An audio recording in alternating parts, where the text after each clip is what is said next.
दोपहर 1:38 पर air India की फ्लाइट AI-171 ने अहमदाबाद के सरदार वल्लभ भाई पटेल इंटरनेशनल एयरपोर्ट से टेक ऑफ किया। यह एक इंटरनेशनल फ्लाइट थी जो लंदन गेटविक के लिए रवाना हो रही थी और उसमें सवार थे 230 यात्री और 12 क्रू सदस्य, कुल 242 लोग। यह बोइंग 787 ड्रीमलाइनर था, जिसे दुनिया की सबसे सुरक्षित विमानों में गिना जाता है। लेकिन टेक ऑफ के चंद सेकंड बाद कुछ ऐसा हुआ जिसकी किसी ने कल्पना भी नहीं की थी। जैसे ही विमान ने जमीन छोड़ी, महज 30 सेकंड के भीतर पायलटों की तरफ से मेडे कॉल किया गया और फिर विमान का संपर्क एयर ट्रैफिक कंट्रोल से कट गया।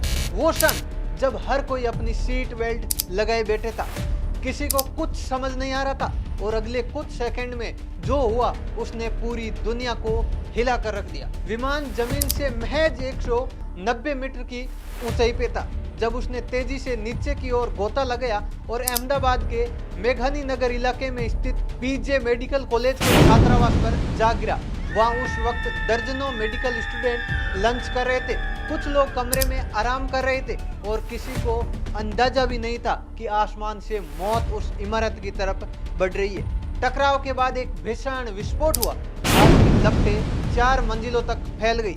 आसपास का पूरा इलाका धुएं और मलबे से भर गया।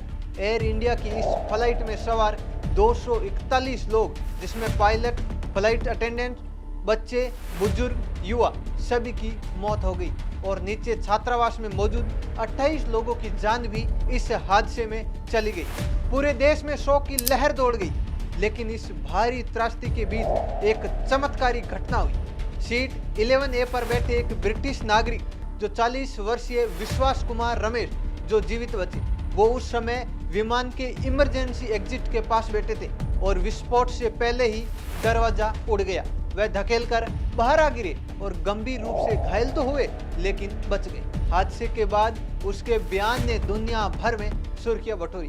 वह कहते हैं कि विमान जैसे ही हवा में उठा, उसमें जोर के झटके वाली कंपन होने लगी और तभी लगा कुछ बहुत गंभीर हो रहा है। फिर उन्होंने सिर्फ एक तेज विस्फोट की आवाज सुनी और वो अंधेरे में चले गए। अब सवाल ये उठता है कि ऐसा हुआ क्यों?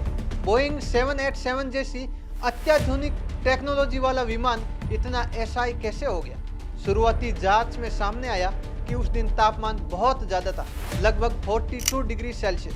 साथ ही विमान में पूरी क्षमता से फ्यूल भरा गया था, क्योंकि ये एक लॉन्ग हॉल इंटरनेशनल फ्लाइट थी। इन दोनों की वजह से टेक ऑफ के समय विंग्स को पर्याप्त लिफ्ट नहीं मिल सकी। इससे पहले कि पायलट विमान को स्थिर कर पाते, उसकी गति और ऊंचाई दोनों नियंत्रण से बाहर हो चुकी थी। पायलटों ने आखिर क्षणों तक कोशिश की, लेकिन उनके पास समय ही नहीं था। हादसे के बाद कॉकपिट वॉइस रिकॉर्डर और फ्लाइट डेटा रिकॉर्डर, जिसे आम भाषा में ब्लैक बॉक्स कहा जाता है, वो मलबे से बरामद किया गया। भारत की एयरक्राफ्ट एक्सीडेंट इन्वेस्टिगेशन ब्यूरो ने इसकी गहन जांच शुरू की, जिसने अमेरिका की NTSB और ब्रिटेन की AAIB और खुद बोइंग कंपनी भी शामिल हुई। बोइंग ने इस मॉडल की अन्य फ्लाइट्स को भी अस्थायी रूप से ग्राउंड कर दिया। GE एरोस्पेस, जो इस विमान के इंजन बनाती है, उसने भी इंजन फेलियर की संभावना की जांच शुरू की।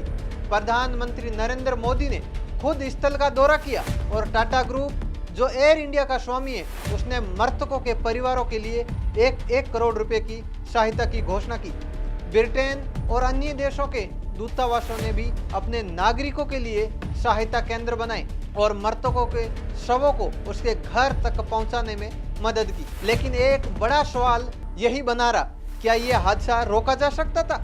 क्या एयर इंडिया की फ्लाइट में टेक्निकल इश्यू पहले से मौजूद था? क्या फ्लाइट को टेक ऑफ से पहले रोका जा सकता था? और सबसे अहम, क्या पायलट्स को विमान में कुछ ऐसा दिखा जो अंतिम पलों में मेडे कॉल करने की वजह बिना?